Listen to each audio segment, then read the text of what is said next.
Hey, good afternoon, good evening. Welcome back to In the Side of the Storm, where we talk all things Cyclones. We're coming to you live and sponsored by our friends at Revelton Distillery out of Osceola, Iowa. I'm Dave Larson, here with my Storm team partner and Cyclone great, Brent Curvey. Brent, good evening. How are you? Oh, I'm doing well. I'm awake this time, so can't beat me up this week. I took Well, like a and 3 hour nap earlier though, so my Dude, that daylight savings times is no joke. and it you're already sucked up this early as morning. it is with the store, right? Yeah. So to lose an hour for me was absolutely terrible this morning. So I So came right home and slept. my daughter and I went in for Kalachi yesterday, and I think Mhm. you've gained a new fan. So, for those of you in the Des Moines area that has not had a chance to stop by, you might want to do that. You have some specials, I think, during the week, but it seems like I can only make it in on the weekends. Store looks like it's doing well. Yeah, everything's good, man. The support has been phenomenal, but more support is always better. So That's awesome. Well, now that you have those pizza ones, now I yeah. got now I'm there on lunch. It's not just I got breakfast. I make them just for you now, just to be, prepared. I keep a couple Right. in the I in the know. holster there. Well, it's a good thing we have nothing to talk about tonight because we've had all sorts of news that came out today in terms of the awards that have been. A couple of our players have been awarded with all Big 12 first team, and we'll get to those. We've also have the men's and women's team. The women Big 12 tournament has already kicked off, and the men kick off this week. So, a very busy week in Cyclone athletics. And one thing I want to bring up, though, before we get too far in depth, is that we have a national champion, um, Sydney Willits. Set the personal record in the NCAA long jump, and she is the national champion. Congrats for her. She jumped 22 feet, point 1.5 inches. I think That's I read that huge. correctly. So that's awesome. We have a That's national huge. champion at Iowa State. Absolutely. That's dope. Big congrats to her. That's Not crazy though. nothing easy. And in other 22 feet. news, the Iowa State Hall of Fame announcements were made. I didn't capture all of them, but former football player Kelechi Osemele was named. Yeah. Did you play with Kelechi, or was he just Nope. after you? He was just after me. Yeah, he was the Okay. very next year. I think he got the Chiswick. He was part of that Chiswick era Yeah. recruiting class. And finished That with guy that Rhodes. nobody talks about. Yep, finished with Rose. Yep, yep. He was when Josh and Jordan were kid captains. They were the first ever kid captains at Iowa State, and he was one of the Mhm. captains out there. There's a photo of him like right next to Jordan, I think, and Jordan might get near his kneecap. That's about how tall Jordan is. yeah. It's so funny.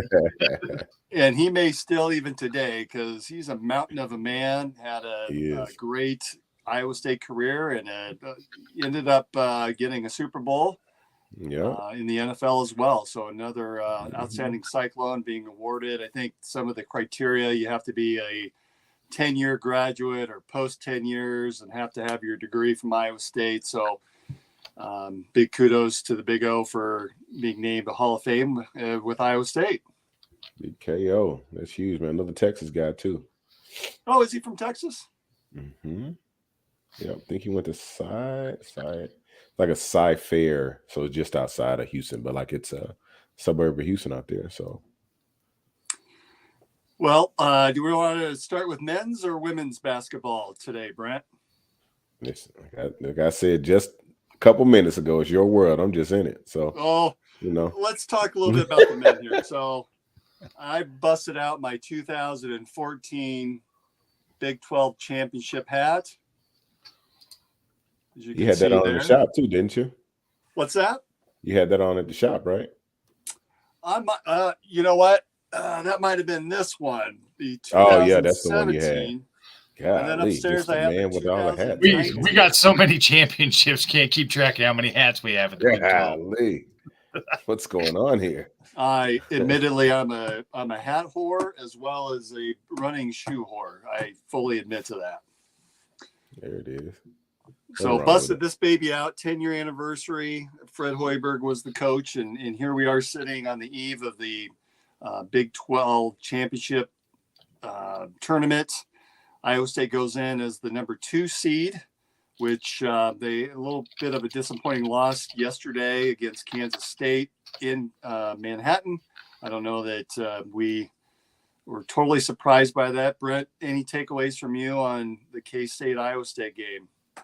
You know, I got tuned in a little late, but just kind of seeing, you know, I don't know, the energy up and down the floor. It just didn't seem like us, so to speak. I guess in the past couple wins that I've watched, I can only catch a few games, but it just, the energy just felt a little, I don't know, a little lackluster. Like, do we have to really play this game to win? I just didn't see the effort that you typically see in the other games.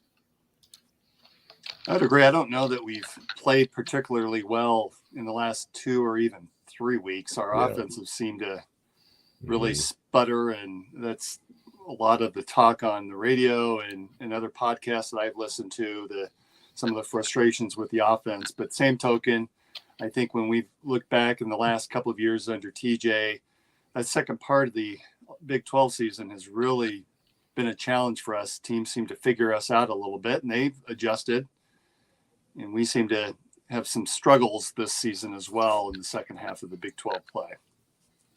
That's why personally, I always look forward to the tournament play, because it's like, you know, you see a team a couple times a season, it gets harder and harder to beat them. You know what I mean? Because now we're getting beads on each other. We're picking up on cues and keys. So, you know, it's one of those things that gets tougher. And if we're not at home, you know, the chances typically drop quite a bit. But look forward to the tournament, because there's usually nobody that can really run with us. You know, the guys get to lock in a little bit and freshen up a hair, because we don't have like a super deep rotation either. So, you know, the minutes these guys are playing kind of always sits in the back of my mind of how long they can go, you know, as long as we don't get any injuries. But I think their defense, they just get tired legs. It's, you play that kind of hard-nosed defense that long, you know, 2 games a week. At the end of the season, you got to be running out of gas.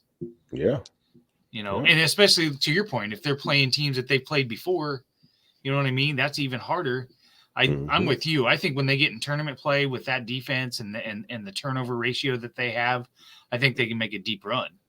Yeah. They're 12 in KenPom now. So even losing that game, they're still at 12 at KenPom. So yeah. I like our seeding chances for the NCAA. Even heaven forbid if we lose this first game, that might actually be good for us to be able to, like Chris said, get some legs back and health, try to heal up a little bit. I understand that Keyshawn Gilbert may have been struggling a little bit just with some ailments, which happened this late in the season, right? You've been playing a tough schedule, and as hard as our team plays, you're just going to wear down and break down over time. I like the fact that we get a few days here to try to recuperate, and it may not be a bad thing. I hate to say that, but it may not be a bad thing if we lose that first game. Yeah, I mean, rest is necessary, because I don't know what the turn time looks like for tournament ending and then the tournament starting, NCAA tournament starting. But you know, a couple days, man, golly, these guys need it, given the season they've had. Like you said, that stifling defense, man, having to hustle as much as we do to get a lot of these wins. We don't have a deep enough rotation to keep this up, you know, for a long period of time. Well, and I would have thought we did. We seem to play pretty deep into our bench. You know, in years past, it seemed like we only went 6 or 7, and I feel pretty confident in going up to even 9. Milan Momcilovic, though, he didn't score at all against Kansas State. It feels like we need to get him going again and create some opportunities to get some shots. And I know that we were all texting each other on Saturday. From a struggle perspective, we seemed sloppy on offense and forcing the ball and maybe taking an ill-advised 3 when we could have just slowed down the offense a little bit and run through it a couple of times before taking that first easy 3. I think those are all things that I would believe that the coaching staff will focus in on this week in preparation. Well, I'm looking here. they might have maybe a 7 solid rotation with Trey King, Lipsy, Jones and Gilbert, Robert Jones, Momchilovich, and Ward. I mean, so that's 7. You got Curtis Jones in for there? Sure, yeah, that are for sure playing heavy minutes. And then you might see Paveletsky a little bit in some spots. But I'll tell you, the one that goes back and forth for me is Keyshawn Gilbert. Sometimes he looks like he could score at will, and then there's other times he looks like he's completely out of control. Kansas State was completely out of control, trying to make this fancy pass and turning it over and losing the dribble. I don't know what he's doing, but he's completely out of control the last few games, I felt. We've seen that all year, though. You know, this is a kid, though, that plays his ass off, and he spills it. What I love about him is he spills it out on the floor every single night. I would agree there are some frustrations, I think, with maybe pushing a little bit too hard and forcing some shots. But you have to understand that that's the player that you signed up with, and he's taken us this far. I don't think we can temper that necessarily, but I would agree that TJ's got to somehow get his mindset that, hey, if you feel like you're out of control, here's what you need to be able to do to rein it back a little bit, because he does hurt the team. But the same can be said if you're on the message boards this weekend about Robert Jones. You know, there's some frustration there. Yeah. Another guy that works his butt off, and he's a ton better than he was last year, or even certainly 2 years ago. Yeah. But you have to take him in spurts and understand that I'm going to get these great spurts, and then I'm going to get some that are not as pretty. That's it, man. I mean, you know, every team has role players, so kind of understanding that and guys fully embracing it. And, you know, if you think, I don't know if Gilbert has gotten so comfortable being able to go score at will that now it's one of those, well, you know, I'm going to get a little careless, a little reckless. Maybe we tighten that up. And TJ talks to him about being smart, just taking your time, you know, not trying to overdo things, take the easier buckets, and it's time for you to take over. Fucking take over. You know what I mean? For me, Bob Jones slander is not tolerated on my that kid is the leaps and bounds that he's made in 1 year from last year has been amazing. That kid deserves all the kudos. 100%. I don't want to hear any shit talking about Bob Jones.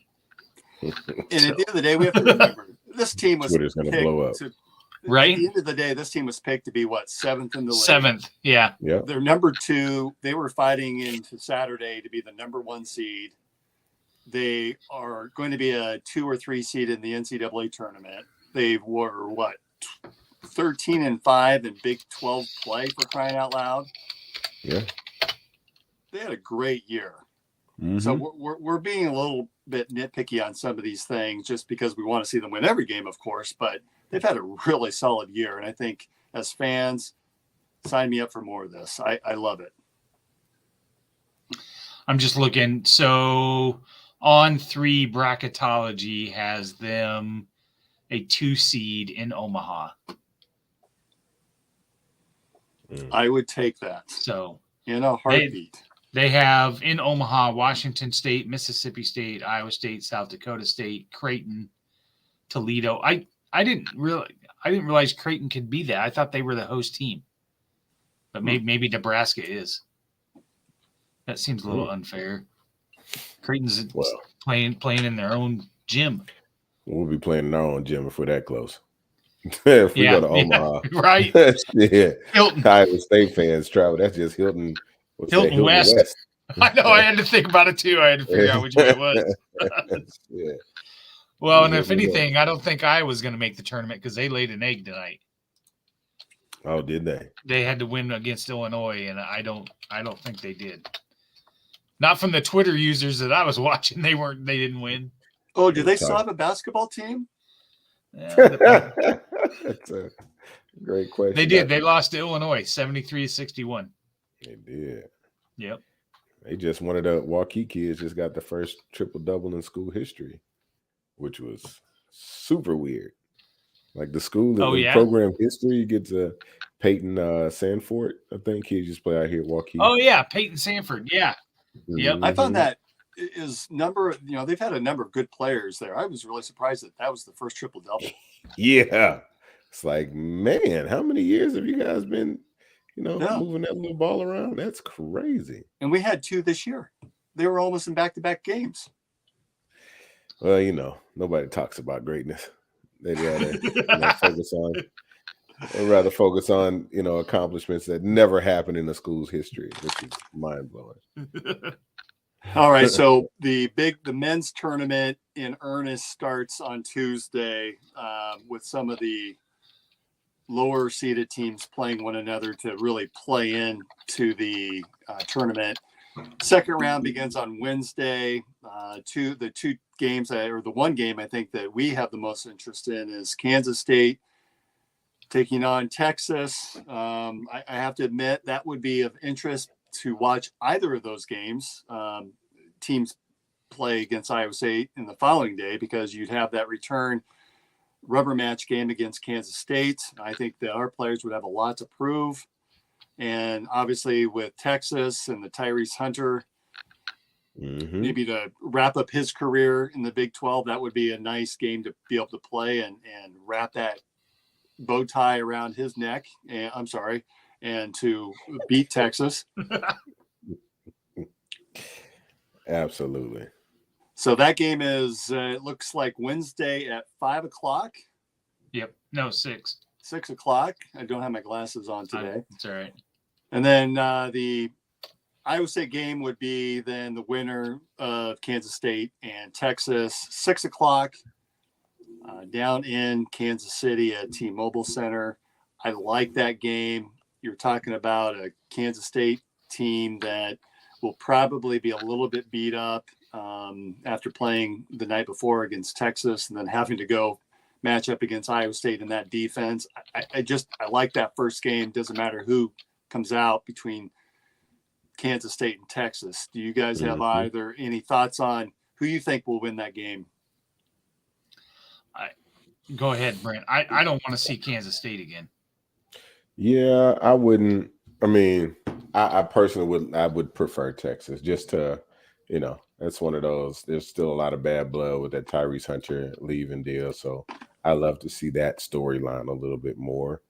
So we'll see what guys are controlling the games behind the scenes or controlling the refs behind the scenes to see which build-up game they want to see. Because it'd just be a rematch of a game that we played shitty. So nobody really wants to see that again with the K-State. I don't want to play back-to-back. I don't want to play them back-to-back. Yeah. At least we'll get a little rest. And if we play Texas, I have to think that our fans will be there in full force, where if we have to play Kansas State, that'll be a little bit tighter from a fan perspective. Absolutely. Yep. I agree. Be Hilton South, full effect. I'm over Jerome Tang. I don't want to see him anymore. It's the biggest whiny ass baby I've ever seen. Has anybody ever went from a coach that was like Elite 8 and was, he was pretty well loved, I think, in the Big 12 to an absolute whiny ass baby this year? It's ridiculous. Every game he's lost, he's whined and cried. Yeah. He has. It's sad when now I think Bill Self is a better guy than he is. So speaking of Bill Self, I see that Hunter Dickinson went out yesterday with a shoulder injury, so that leaves him in doubt for the Big 12 tournament. I'm going to assume that West Virginia, Cincinnati, I would probably choose Cincinnati to come out of there. I've been impressed by that team. Now, I've only seen them playing at home. I've not seen them play on the road, but if they come out of that, I think they'll give Kansas some troubles in that game. I can see that too. So if we're going chalk, the next game for Iowa State would be on Friday at, looks like 8:30, if my eyes don't deceive me. So Friday at 8:30, and more than likely would be that Cincinnati KU winner or Baylor. Baylor would be the number 3 seed that I would assume would come in. I don't want to see Baylor. I do. I want another crack at Baylor. They scare me. That 2-3 defense, those long arms, I just think that's a recipe for disaster. But they've been scaring me for 4 or 5 years now. Yeah, I mean, it's all a matter of which team you get, man. You know what I mean? If we're rested, I think we can handle Baylor no problem. So knocking out Texas, get to rest a little bit and be right back at it for Baylor. I'd take that matchup all day. Also, Kansas loses. They're dumping those tickets. Yeah. Iowa State will be driving down there on a Friday evening. If that game's at 8:30, people can make that, leave in the afternoon to make that game and get tickets and fill up the arena. Mm-hmm. So I I'd have much done rather that see multiple times. That's the way to do it. Yeah. And I'll probably head down there Friday night if that's the case as well. Friday night. Well, I'll be here, so you guys live it up. I think it's a road trip. Oh, I'm not going anywhere. I got somebody coming over to work on my garage, so Ooh. I'll watch the game in here. I hope it's not a garage door. I just had that done, and it's not cheap. No, I'm finally getting electricity, more than one outlet in my garage. Oh. Whatever moron built this house, put one outlet in the garage. Oh, like who does that? Is it on top of the garage too? I'm sorry, two. One on top for the garage door opener and one on one wall where I have my refrigerator plugged in. Like, people might actually want to work with power tools and stuff in their garage. People, you might want to have more than one outlet I can use. I would think so. Yeah, that's going to be expensive. Nope, my nephew's doing it. Oh, that's even freaking better. He hooked up my heater direct to the utility box, and now he's going to come over and put in some outlets for me. So there you go. I'm just paying for beer and materials. That's what I'm paying for. Easy. Take that all day long. So the top half, I'm going to assume it's Houston. I just don't see any of those other teams being able to compete against the Cougars. They're really good, and they've proven it all year. I believe they're going in as the number 1 seed overall for the NCAA and obviously for the Big 12. Mm-hmm. Now, I like our chances if that were to take shape. Again, that fan base, I think Iowa State crowd will fill up T-Mobile and take over, and it really will be Hilton South if we were to play Houston. So I like that. My only concern is that we beat each other up, and then we have to go into the NCAA tournament with exhausted legs. Yeah. Yeah. Joe Lenardi on bracketology has Purdue as the overall number 1 seed. I would argue Houston's better. I would too. We'll find out. Well, they'll find out, I should say. Yep. Well, we say all this. I just don't think the Big Ten, they're okay. I mean, yeah, you're playing at this level. I said that. Right. There's no comparison between the Big Ten and the Big 12. I'm sorry. So even though you're the number 1 seed in the Big 10, you didn't play anybody. You didn't play the caliber of talent that is available in the Big 12. Yeah. Big 12 should have a hell of a show in this tournament. Yeah, they've got to have, 7 or 8, surely. Yeah. So I'm saying, they'll, I think they'll knock out quite a few teams, in my opinion, just because of the type of ball we've played. Well, I think if you're looking at NCAA, obviously Iowa State, Houston, Baylor, Texas Tech. I think BYU gets in there as well. Oh, yeah. Kansas is one of those teams where they keep talking about them being a 2 seed. There's no way they're a 2 seed this year. I'm sorry on that. Yeah, not at all. Probably Texas, just because they're Texas. And then I think that what's that, 7 teams? That's 7.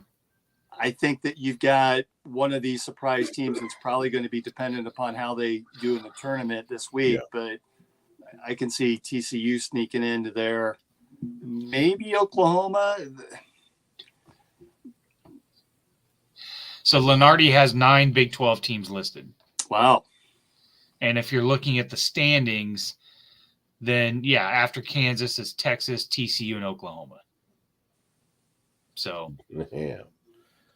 That's crazy. Yeah. And they have the most, they have the most bids at 9. SEC's got 7. Big Ten's got 6. Mm-hmm. The Pac-12 has 2. That's crazy. But I mean, rightfully so. Best ball is being played out here. Right. That's now. right. Yeah. 12. So it's only fair. Any predictions on what seed? I know we're still a week away. We've got some big couple games coming up this week. Any guesses on where Iowa State sits? Do you think we're a 2 or do we slide down to a 3? No, they're a 2. Yeah. Well, I'll take that back. If they lose that first game, they could drop to a 3, as bad as they've played lately. Yeah, I don't know. Like you said, the last couple weeks, I don't know if that hinders them being more of a 3 seed. I mean, I don't know. So where does 3 land on the bracket? They would play, super high seed. I mean, I could see a 3 seed being fine. I think we're more of a 2, but we need rest, man. Guys playing 30-some doggone minutes. That's a lot. Yeah. Well, and again, I'll pose the question. Is it worthwhile to lose that first game, get the extra rest, get a 3 seed? I don't know that there's that much difference between a 2 and a 3 seed. You lose Omaha. Well, that would be a problem. Yeah. You wouldn't have Omaha to play at. That's the problem. Yeah. And you want all the advantage you can take in the tournament. Right. So yeah. You win one game in the Big 12 tournament, you solidified that too. Now you might still have it after losing because your resume is that strong, but man, I'm always nervous because that committee always looks at, what's going on right now, and they have not looked very good. I mean, they had to pull something out of their ass against BYU. They were down 14, middle of the second half. So, little breaking news, by the way, Iowa State wrestling is the Big 12 champs. Hey. So that is breaking news. I saw we had 5 in the championship round. Yeah, and they're not even done wrestling yet. So, but they've sewn up the championship. They tweeted out 4 minutes ago. So, well, in other news, then, as we're talking a little bit about awards, Taman Lipsey was named All Big 12 First Team earlier this afternoon, as well as All Big 12 Defensive Team. Keyshawn Gilbert was named to the second team All Big 12 and was named to the All Newcomer Team. And Milan Momcilovic was honorable mention and named to the All Freshman Team. So some of the men's basketball players are getting some awards. I have not seen Coach of the Year being named yet. It has to be TJ, though. No, it has been named. Let's see. I'll find it. Go ahead. Those awards came out today, too. If it wasn't TJ, I'm going to assume Kelvin Sampson. I disagree on that one. I mean, they were the Player of the Year, Jamal Sheed.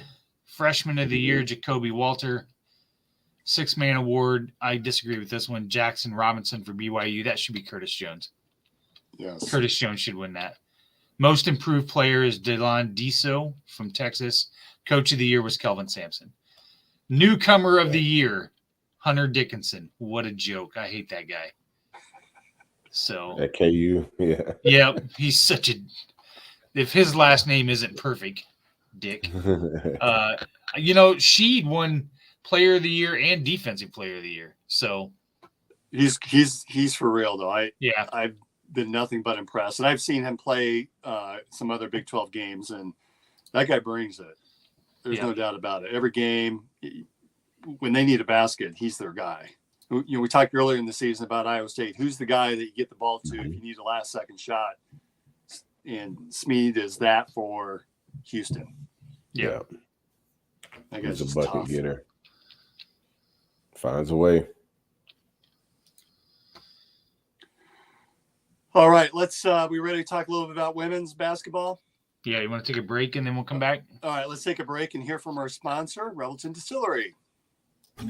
Why take the best corn in the world and make it into fuel when you could make it into whiskey? That's the question that launched Revelton, Iowa's most visible and fastest growing distillery.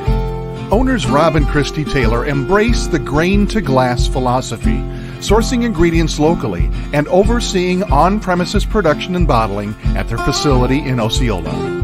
One sip, and you'll agree that Revelton's handcrafted whiskeys, gins, and vodkas are the best you've ever tasted. And with the launch of their rye whiskey, made with 100% Iowa-grown rye and corn, and their new bourbon coming soon, there's more Revelton to love than ever. Iowa's own Revelton Distillery. ReveltonDistillery.com. All right, we are back. I am trying their vodka. I was telling Chris before we got started, I've made some poor choices with vodka in the past. and I thought I would try it. I think Chris's wife is laughing because she probably is aware of some of those. No, that wasn't my wife. I think it was somebody in your house. Well, great. So that's what I'm drinking, with a little bit of Sprite. And as soon as I took a sip, I remembered some of that history and I thought maybe I should not be drinking the vodka tonight. But that's my choice for this evening. Thank you, Rob and Christy Taylor. I did find that video for you, Dave. So awesome. So as we come back from break, talking about the women, we are in such, this is a great time to be a Cyclone, right? We've got the men, number 2, having an outstanding year. And really, I think what goes maybe neglected at times is the success that the women have had this year as well. There was a lot of turmoil towards the end of last year and some transfers. And all we knew is we had a talented group of 5 freshmen coming in. And Emily Ryan, there's questions that whether she would go or stay. And she stood up and said, I am staying. Fought through some injuries at the beginning of the year. And it has been so impressive to watch the women do what they've done. They secured a number 4 seed, had a tough game against Baylor earlier this year, and then came back. I was a little nervous about this second Baylor game in the Big 12 tournament in Kansas City that happened yesterday, because Baylor is just one of those teams on the women's side that have, now granted it was under Kim Mulkey, who's now at LSU, but Baylor is just one of those preeminent teams in the Big 12, and they have been for some time, that you aspire to be. And so they came in as the 5 seed, and the women took it to them. They had really had a battle, and it was a fight. It was a dog fight to the finish. The women came back and won, and it was a huge win by Bill Fennelly and the Iowa State women. I don't know if either one of you watched it, but I sat there with a great deal of pride to watch that game, and I had been thoroughly impressed by the women. I was at the shop, so I didn't get to watch it. So I kept kind of peeking down and checking the phone, trying to follow the box score in between customers and stuff. So I hate I didn't get to see it, but I'm glad the outcome was exactly what we wanted. Well, Audie Crooks, they just go down low to her, and they couldn't stop her. Yeah. And once they got the lead, and then you had Emily Ryan, drilling 4 free throws to seal the deal. And I tweeted this out, for what that girl went through, whatever it was at the beginning of the year when she had a private medical issue or whatever, for where she's at now, man, kudos to her. She's tough as nails. Yeah, she is. And Audie is, I saw on Twitter yesterday as well, she is now the number 1 freshman scorer in Iowa State history, whether men or women. And a familiar name has fallen to number 4. Sir Marcus Pfizer has moved down to number 4 on the list, with Audie Crooks as number 1. And by the way, Curtis Stinson is number 2. Lindell Wigington is number 3. So she's jumped ahead of the rest of the list on there. The top 6 that are shown, Audie Crooks is number 1. The rest are men's players. So kudos to Audie for being the number 1 freshman scorer in Iowa State history. Man, big shouts out. She is a monster. I can't wait to see her in the tournament. I know. I just want to see what teams are going to have answers for her. I can't wait to see it. The women are playing really well right now. They're fun to watch. They pass the ball. The 3-point shots are going in, which then opens up underneath for Audi Crooks. And Addie Brown's able to drive and kick. And they're so much fun to watch. And watching the post-game presser with Bill Fennelly yesterday almost brings tears to your eyes. And he got very emotional at the end. Chris, do you have that? Yep.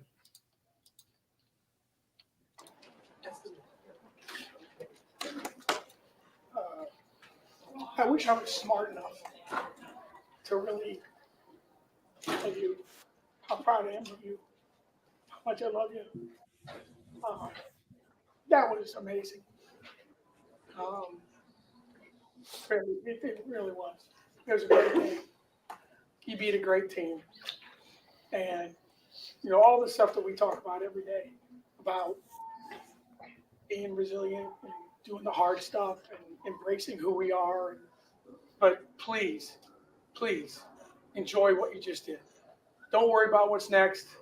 We'll figure it out. And for the last 90 seconds of the game, there's no team in the country tougher than you were. Cared about one another. You competed for one another.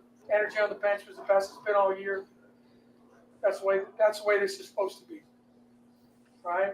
Congratulations and thank you for what you do for Iowa State. Here we go. Let's go, Iowa State. 1, 2, 3, silence! All right, that was taken from the women's basketball, probably Twitter site or Facebook site, Chris. It was their Twitter account. Probably need to give them credit somewhere, but that was fun to see.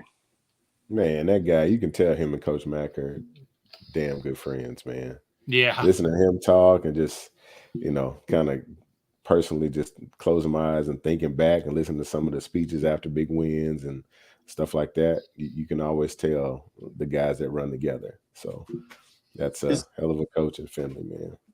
Take us back. Is there one in particular that you remember, whether it was a win or loss, that just stuck with you all these years? None in particular. I mean, just more than anything, just Coach Mack's sincerity about it all. It wasn't just, coaches are known for bullshitting you. You know what I mean? But while you got some of that, it was more of the, this is, honest, completely vulnerable. This is how I'm feeling about you guys. Love you guys, the whole deal. Because he's definitely a coach that when he said it, he meant it. Because I can see him now, and the guy still, remembers things about me, the family, you know what I mean, stuff like that. And to have so many players, and for him to remember everybody, oh, your mom, your this, your that, like, yes, there's no fucking. That's a genuine guy, you know what I mean, to store all of that stuff and remember it over all those years. So. I when we had Coach Mack on Old Man Strength, out of the blue, he starts talking about his love for Coach Fennelly, and immediately was like, if anybody should have a statue, it should be Coach Fennelly. Mm-hmm. He's a legend. What he built from that program, and then a couple months later, we ended up having Coach Fennelly on, and I did not know. He remembers specifically how many fans were in the stands at his very first game. And it was 315. And he said, he said, we used to go out. He said, no joke. We used to go out to the retirement homes and things like that and recruit people to come watch the games and give them free tickets so that we could get people to come to the games just to watch basketball. Like it's crazy where they're at now, right? And now they're filling up Kansas City. As that place sounded loud yesterday in that game versus Baylor. Yes, it was loud. And Audie Crooks got screwed because she should be all Big 12 Freshman of the Year. I don't know how she didn't win that either. So most of her stats were even better than that Texas player that was named. And forgive me for not having that name right now. I'll look it up. I was surprised too that she wasn't named Freshman of the Year or Player of the Year. Forget Freshman of the Year. Madison Booker. Yeah. Good player, but boy, for what she's done for her team, Audie Crooks should be number one. Yeah, you would think so. Yeah, crazy. So, of course, this game was coming off the heels. Emily Ryan announced, Thursday or Friday of last week that she is returning. She's going to utilize that COVID year, which Brent, we do you done wish with you had a those COVID yet? year? Do you have a COVID year where you can come back and play? Shit. Man, no. I ain't even thinking about it. I don't want to do anything but stand on the sidelines these days. He just got brand new knees. He just got brand new I gotta body do parts. hip. Right. Yeah. Yeah, I gotta do hip, man. Let me let this thing live for a little while, I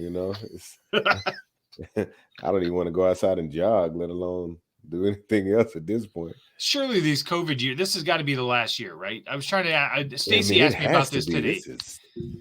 Stacy asked me about this 5 today. years. So if that was 2020, if you were an athlete in 2020, which means you were a freshman, this is that's got to be it, right? Whoever is a senior now, that's it. They can take one more COVID if year. you were, yeah, because what if you could have been a red shirt in 2020? Oh, dude, you're killing me.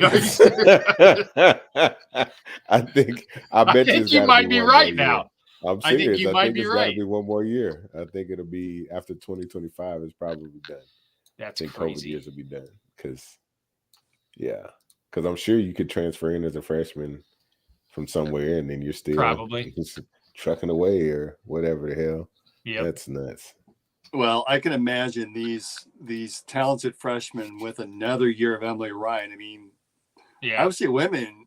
I would expect them to be top 3 in the league, top 2 maybe, and have some consideration for being ranked fairly high next year with all the talent that's coming back. I think so. Yeah, I think so too. And if memory serves me, I think don't they have a McDonald's All-American that's coming in next year as well? Ooh, I think so. Let me look here.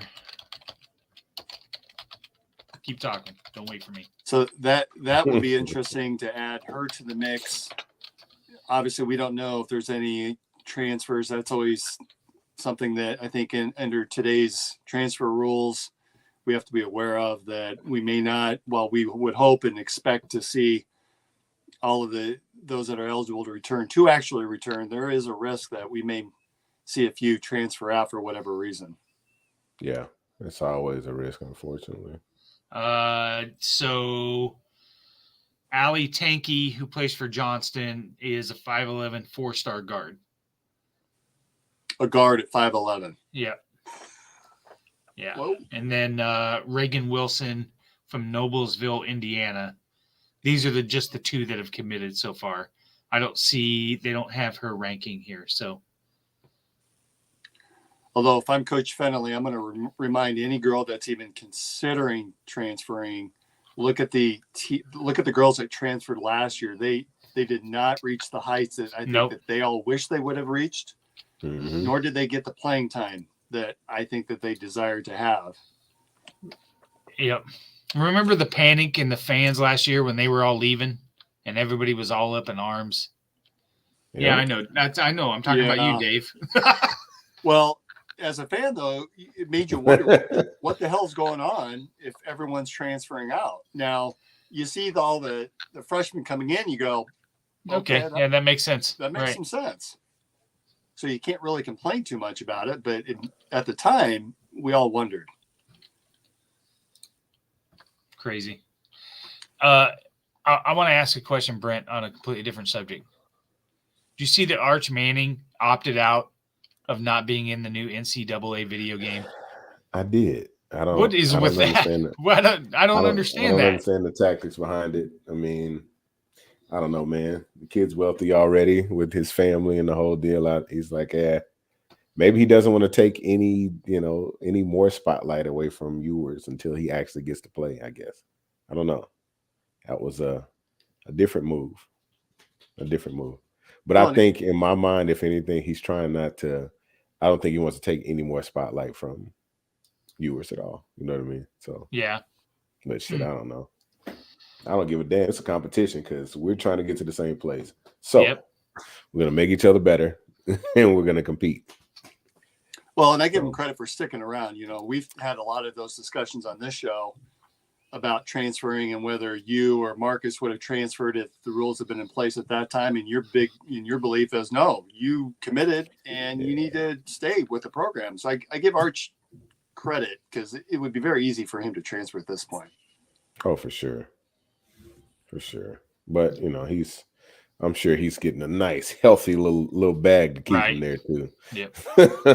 Healthy little bag because those And pockets are deep in Texas. Can you imagine though what he was probably offered to leave though? Because I was told, well, we were told, Dave, at the bowl game that Rocco got offered 6 figures. Yeah, 7 figures, over $1 million to leave, and he didn't leave. Really? Yep, he stayed. Hats off to him. Yep, that's tempting. It would depend on where you go, right? But now again, his dad played in the NFL. They're not Right. exactly hurting for money, so maybe 100%. But I don't know, man. It would have been hard to pass up. Shit, yeah.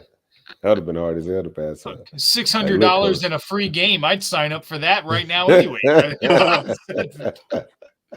that and just to be in the game, because you don't know what's going to happen.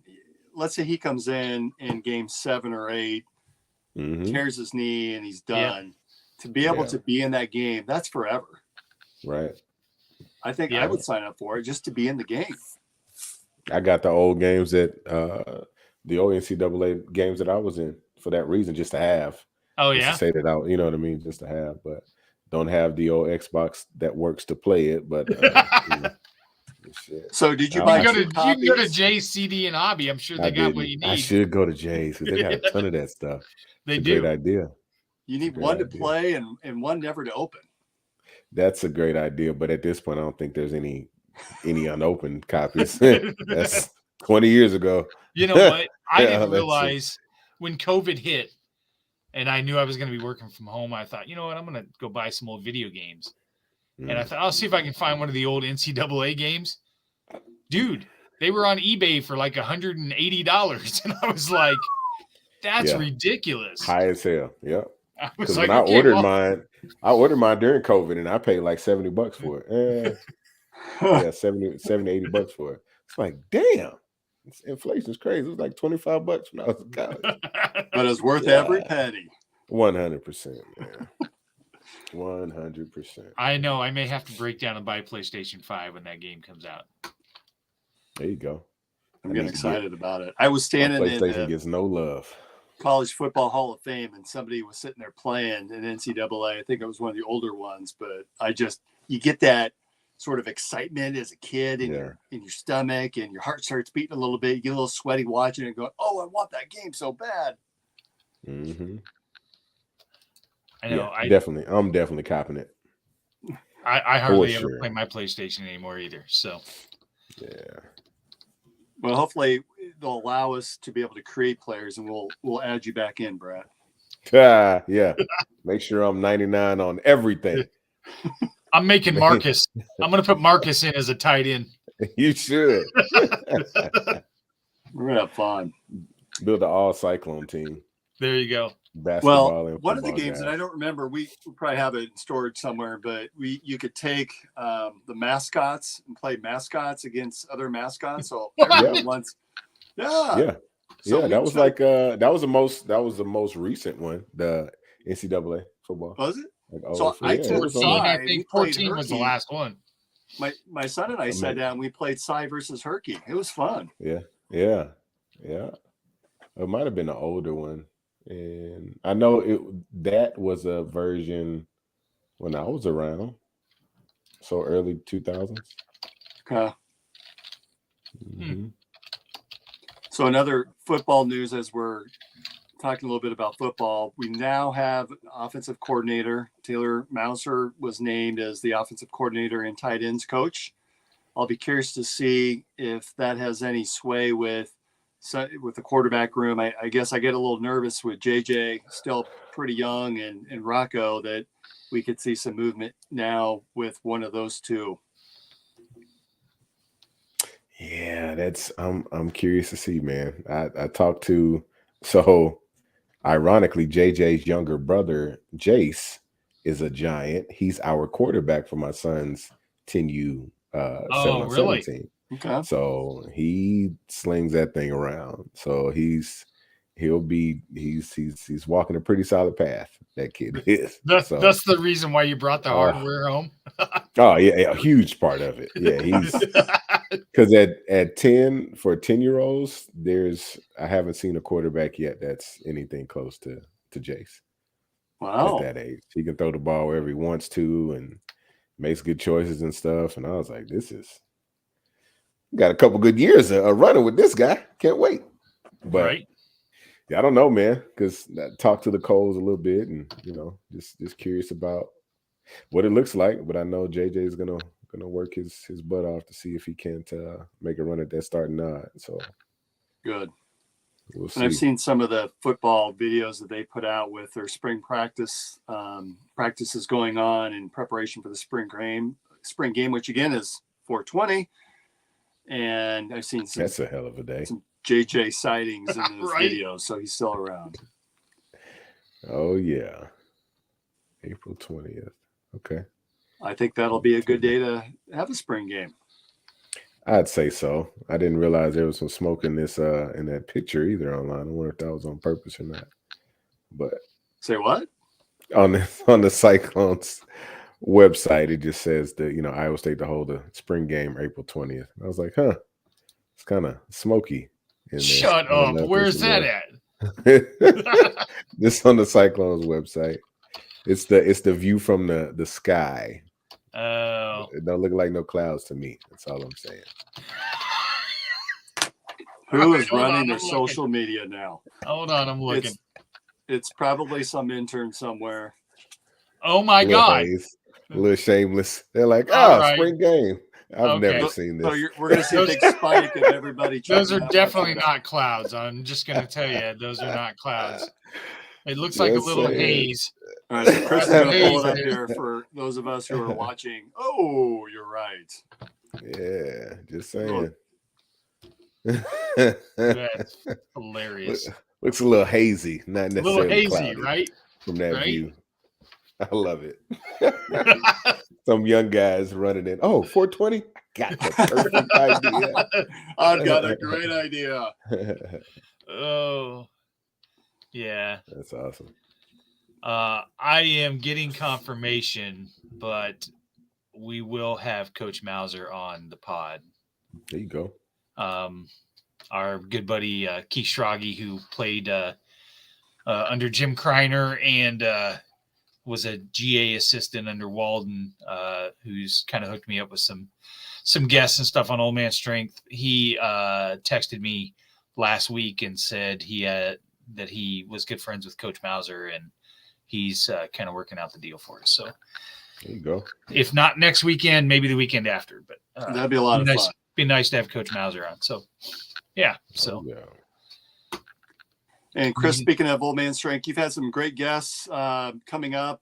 You want to share a little bit about who you've got coming on the next couple of episodes? Tuesday, we have Mike Green, who is the president of the Cyclone Letter Winners Club. We're going to bring him on and talk just some history of Cyclone sports and things like that. If you don't follow his Twitter account, you should, because he tweets out some pretty cool archive stuff and things like that. Yeah. And then 2 weeks after he's the one that pulled out the old Iowa State helmet that got everybody up or excited. Yeah, right? Thought they were going to do some throwbacks with the with those, right? Mm-hmm. You got to bring that back, don't you? I mean, that was sweet. That little cart with the big yellow helmet on it. I know. Yeah, and the little sports looking car thing that they had that was on the field. Did you see that too? Yes, we need to bring some of that back, and I'm sure that there's insurance reasons why they don't do it, or maybe it broke down. I don't know, but put it in the corner where the old hot tub used to be. Bring that back too. How crazy would the stadium go if Cy rides out in that little golf cart with the helmet on it? Yes. Oh, that'd be great. Put that helmet on that gator that he rides. That'd be awesome. That'd be great. So, oh my God.